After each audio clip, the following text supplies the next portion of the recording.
وما أدراك ما محرم.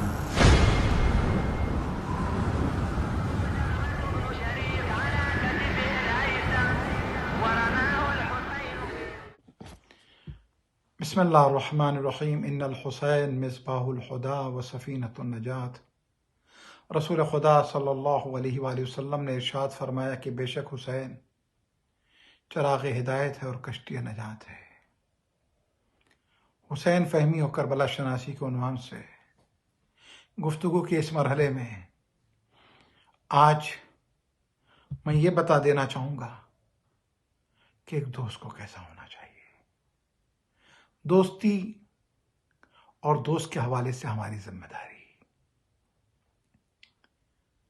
کیونکہ مولا کائنات فرماتے ہیں فقد الاحبہ غربہ، اچھے دوست کا نہ ہونا غربت ہے، تنہائی ہے. لیکن یہیں پر ایک پیغام یہ بھی ہے، ہر انسان اچھا دوست تلاش تو کر رہا ہے لیکن اچھا دوست بننے کی کوشش نہیں کر رہا ہے. امام سے سوال کیا گیا کہ مولا کن لوگوں کے ساتھ رہیں؟ تو آپ نے فرمایا مجالس الصالحین داعیۃ الی الصلاح. اچھے لوگوں کی صحبت تمہیں دعوت دیتی ہے، تحریک دیتی ہے، انسپریشن دیتی ہے کہ تم اصلاح کی طرف، صلاح کی طرف، خیر کی طرف جاؤ.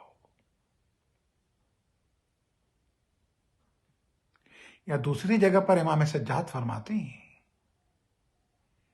ایاک ومعونۃ الظالمین، ڈرو بچو ظالم کے مددگار نہ بننا. مددگار. سورہ ہود کی آیت نمبر 113 میں قرآن کہہ رہا ہے وَلَا تَرْكَنُوا إِلَى الَّذِينَ ظَلَمُوا، تم ان کے مددگار اور رکن نہ بننا جنہوں نے ظلم کیا. فَتَمَسَّكُمُ النَّارُ، ورنہ تمہیں جہنم کی آگ آ کے دبوچ لے گی.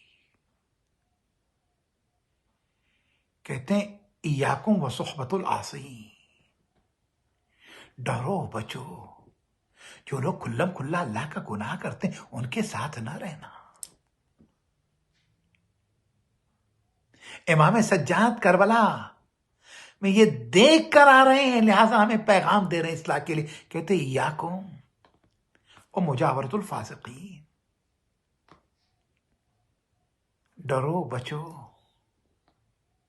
فاسق لوگوں کے ساتھ نہ رہنا، ان کی مجاورت نہ کرنا، ان کے نیبرہڈ میں نہ رہنا، ان کے پڑوس میں نہ رہنا، نقصان ہوگا. پوچھنے والے نے پوچھا مولا پھر ایک دوست کیسا ہونا چاہیے؟ امام نے فرمایا جھوٹے کو دوست نہ بنانا، وہ بھی خطرناک ہے. چھوٹی بات کو بڑا بنا دے گا، بڑی بات کو چھوٹا کر دے گا. یہ جھوٹے کی اور دیگر دوستوں کی صفات بیان کرنے کے ساتھ ساتھ رسول خدا نے جو 10 صفتیں جاہل کی بتائی ہیں اس میں ایک مقام پر کہتے ہیں جاہل کی جو صفتیں ہیں، شکر نہیں کرتا، احسان جتاتا ہے، وہ تمام چیزیں اس میں جا کے ایک مقام پر کہتے ہیں جاہل کی ایک صفت یہ بھی ہے کہ اگر خوش ہوتا ہے تو دوسروں کی اچھائیاں تمہارے حساب میں ڈال دیتا ہے، اور اگر ناراض ہوتا ہے تو دوسروں کی برائیاں بھی تمہارے حساب میں ڈال دیتا ہے. کہیں ہم ایسے دوست تو نہیں ہیں؟ نہیں، دوستوں کی بات کر رہا تھا تو ایک جملہ اور بھی حدیث کا امام علی النقی علیہ السلام کا نقل کرتا چلوں. لفظ تہمت تو ہم جانتے ہیں، یعنی ایک وہ بات جو کسی میں نہ پائی جاتی ہو، ایک آدمی جھوٹا نہ ہو اسے جھوٹا کہہ دیں، یہ تہمت ہے. ایک آدمی ظالم نہ ہو اسے ظالم کہہ دیں، یہ تہمت ہے، جو بات نہ پائی جاتی ہو. اسی لیے تو ایک جگہ حدیث میں کہ کوئی غیبت کرنے لگا تو معصوم نے منع کیا، تو اس نے کہا مولا اس میں یہ بات پائی جاتی ہے امام نے کہا تبھی تو اسے غیبت کہہ رہا ہوں، اگر پائی نہ جاتی تو یہ تہمت ہوتی۔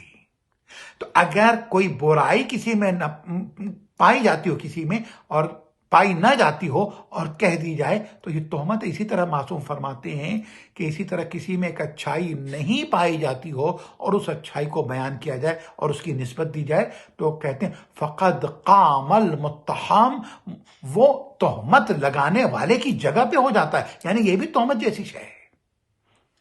تو کہ جاہل کی علامت بتائی، ناراض ہوتا ہے تو دوسروں کی برائیاں ڈال دیتا ہے، خوش ہوتا ہے تو دوسروں کی اچھائیاں ڈال دیتا ہے۔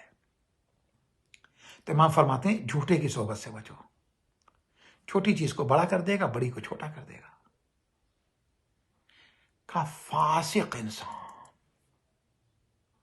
کھلم کھلا گناہ کرنے والا ہے۔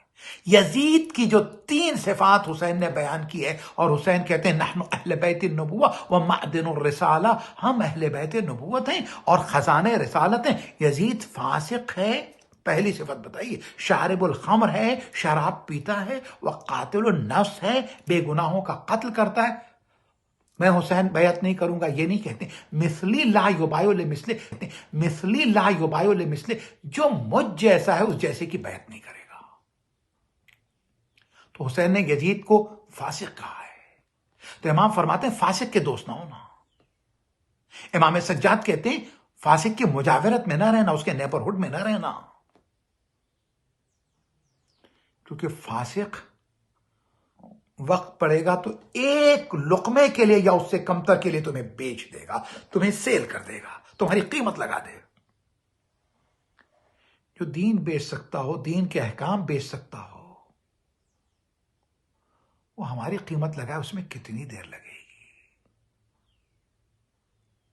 پھر ایک حدیث سنا دوں مولا کائنات کی۔ مولا فرماتے اِنَّا لِأَنفُسِكُمْ أَثْمَانًا فَلَا تُبِيعُوهَا إِلَّا بِالْجَنَّةِ، اے ایمان والو، تمہارے نفس کی اللہ نے ایک قیمت مقرر کر دی ہے، اور وہ قیمت کیا ہے؟ امام آگے فرماتے ہیں اسے جنت کے علاوہ کسی اور پرائز پہ، کسی اور کاسٹ پہ، کسی اور قیمت پہ نہ بیچنا۔ تو مومن، اس کے نفس کی قیمت جنت ہے۔ سورہ توبہ میں بھی اللہ نے اعلان کر دیا، 110 ہے آیت، ان اللہ اشتری من المؤمنین، اللہ نے مومنین کے انفس، ان کے نفس اور ان کے مال خرید لیے اور قیمت جنت رکھی ہے۔ اس کے دوسرے مقام پر مولا فرماتے ہیں تم میں بدترین وہ ہے جو اپنی دنیا کے لیے آخرت کو بیچتے ہیں۔ عمر سعد نے یہی کیا تھا، اور نے ٹھوکر مار دی دنیا کو۔ اور اس سے زیادہ بدتر کئی مرتبہ ہمارے یہاں ہوتا ہے، ہمارا دوست ہے، چلو اس کو سپورٹ کر دیتے ہیں گناہ میں، جھوٹی گواہی دے دیں گے، کورٹ میں چلے جائیں گے۔ امام کم سے کم ایک آدمی تو چلیے آخرت سے تو محروم ہو گیا، دنیا میں کچھ پا گیا۔ امام فرماتے ہیں بدترین شخص وہ ہے جو اپنی آخرت بیچ دے اپنی دنیاوی فائدے کے لیے، اور اس کے بعد امام فرماتے ہیں اور اس سے بدتر وہ ہے جو دوسرے کی دنیا کے لیے اپنی آخرت کو بیچتے ہیں۔ اللہ اکبر، خسرت دنیا والآخرہ، اس نے اپنی دنیا بھی تباہ کر دی، اپنی آخرت بھی تباہ کر دی، کتنا بد نصیب ہے وہ۔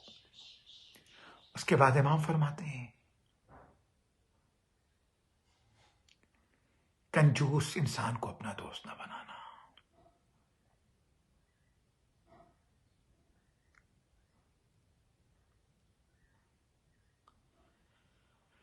اس لیے کہ جب مدد کا وقت ہوگا تو تمہیں چھوڑ دے گا وہ۔ ہاں عزیزو، تو پھر امام حسین سے پوچھیں کہ ہمارا دوست کون ہے؟ تو امام فرماتے ہیں من احبک نہاک، جو تجھ سے محبت کرتا ہے تو نہیں یار میں دیکھ رہا ہوں برائی اپنے بھائی میں، اس کے بعد بھی میں برائی سے روکتا نہیں، اس لیے کہ وہ ناراض ہو جائے گا۔ یہ نہیں دیکھتا کہ اپنے بھائی کو میں جہنم کی طرف بھیج رہا ہوں، اس میں میں بھی رسپانسیبل ہوں۔ ہم کئی مرتبہ اسے مصلحت کا نام دیتے ہیں۔ مصلحت کسی کو جہنم میں بھیجنے کا نام نہیں ہے، مصلحت لوگوں کو جہنم سے نکالنے کا نام ہے، کسی کو بے دین بنانے کا نام نہیں ہے، دیندار بنانے کا نام ہے۔ اطاعت کا نام مصلحت ہے، نافرمانی کا نام مصلحت نہیں ہے۔ مصلحت رضائے خدا کا نام ہے، رضائے شیطان کا نام نہیں ہے۔ الہی راستے کا نام ہے، شیطانی راستے کا نام نہیں، مفاسد کا نام نہیں ہے، اصلاح معاشرہ اور امر بالمعروف کا نام ہے۔ کہ من احبک نہاکا، جو تجھ سے محبت کرتا ہے تجھے روکے گا گناہوں سے. ومن ابغضک غراک،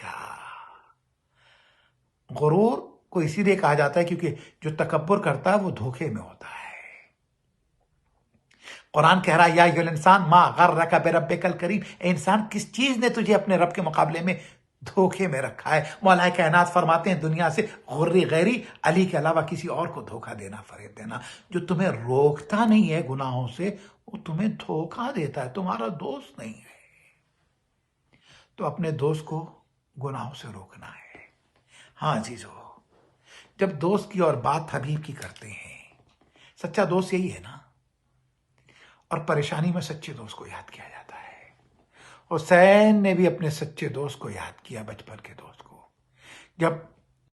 جب شمر کا لشکر آ گیا، خولی کا لشکر آ گیا، سنان ابن انس کا لشکر آ گیا، سارے لشکر آ گئے، لیکن ابھی تک حسین کے لشکر میں کوئی اضافہ نہیں ہو رہا تھا. تو ایک مرتبہ زینب نے حسین سے کہا بھیا آپ اپنے دوستوں کو تو بلا لیجیے.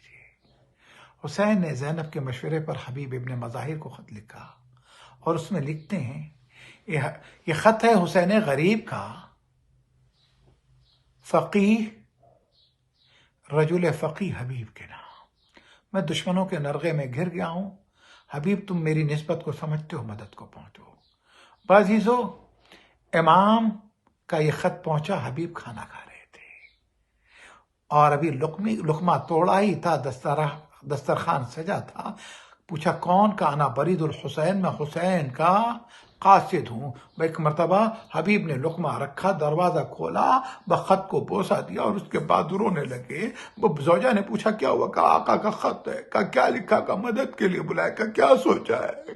کہا ارے بڑے لوگوں کی جنگ ہے، میں کیا کروں گا. حبیب امتحان لے رہے تھے. ایک مرتبہ زوجہ حبیب نے کہا کیوں یہ سوچتے ہو؟ کہا میں تیرا خیال کرتا ہوں. کہا میرا اتنا خیال ہے، یہ لو میری چادر، میں جا رہی ہوں. حبیب نے کہا امتحان لے رہا تھا، میں جاتا ہوں. ایک مرتبہ حبیب نے غلام کو بھیجا، ارے شام ہوتے ہوتے میں آؤں گا. گھوڑے پر سوار ہوئے حبیب پہنچے. ادھر جب خبر آئی حسین استقبال کے لیے آئے، حسین کے خیمے میں خوشی کی لہر دوڑ گئی. زینب نے کہا فضہ کیا بات ہے، میرے بھیا بہت خوش ہے. وہ پردے سے دوسری طرف سے پوچھا. فضہ نے آقا خیر تو ہے؟ وہ حسین نے کہا میرا بچپن کا دوست حبیب آیا ہے. بس زینب نے ایک مرتبہ کہا اے فضہ، حبیب کو ہمارا سلام کہہ دے. ارے جیسے ہی فضہ نے کہا اے حبیب، ثانیہ زہرا سلام کہتی ہے. منہ پہ تماچے مارے، یہ وقت آ گیا ارے فاطمہ کی بیٹیاں غلاموں کو سلام کہیں. میں کہوں گا حبیب تم نے وہ وقت نہیں دیکھا جب یہ فاطمہ کی بیٹیاں، سر پہ چادر نہیں ہوگی، بازار ہوگا، دربار ہوگا، تماشائیوں کا مجمع ہوگا. ظالم کہے گا یہ زینب ہے، یہ ام کلثوم ہے. سيعلم الذين ظلموا أي منقلب ينقلبون ألا لعنة الله على القوم الظالمين. إنا لله وإنا إليه راجعون. لذنب قضاء. وما أدراك ما محرم.